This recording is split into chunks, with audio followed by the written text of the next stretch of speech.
Mavzu Alisher Navoiy qit'alar va fardlar audio matnida qatnashadi Orziqulov Dilmurod va Botirov Zohid. Salom aziz tinglovchi. Navoiy qit'alarida shoir ko'pincha to'g'rilik va tartib haqida so'zlaydi. U shunday fikr beradi: ishni halol qilgan odamning yo'li oldinga yuradi.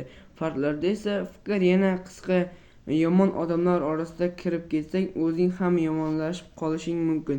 Bu bizga do'st tanlashda ehtiyot bo'lish kerakligini eslatadi. Bugun bir xulosa. Yaxshi muhit yaxshi keladi. Salom. Nega Navoiy kichik janrlarda ham katta fikr aytadi? Chunki u hayotni kuzatgan. Qit'a va fardlarda bir narsani ko'ramiz. Shoir odamga foydali bo'lishni, boshqalarning aybini oshkor qilmaslikni, yaxshilikni ko'paytirishni istaydi. Men o'zimga shunday qoida qo'ydim. Kimdir xato qilsa masxara qilmayman, yordam beraman. Navoiy pandi amalda.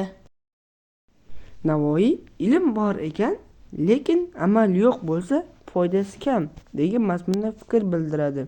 Ya'ni bilganingni hayotda qo'llamasang, bilim chala qoladi. Bu menga darsda ham kerak. Qoidani yodlash emas, masala ishda ishlatish muhim.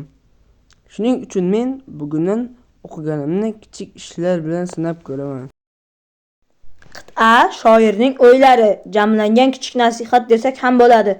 Fard esa bir zarb kabi qisqa aytiladi, lekin esdan chiqmaydi. Navoiy ko'pincha kamtarlikni targ'ib qiladi. Manmanlik odamni ichidan yemiradi. Menimcha sinfda ham shunday. O'zini kattaroq ko'rsatgan bola ko'pincha yolg'iz qoladi. Kamtar bola esa hurmat topadi. Demak, tarbiya eng katta boylik.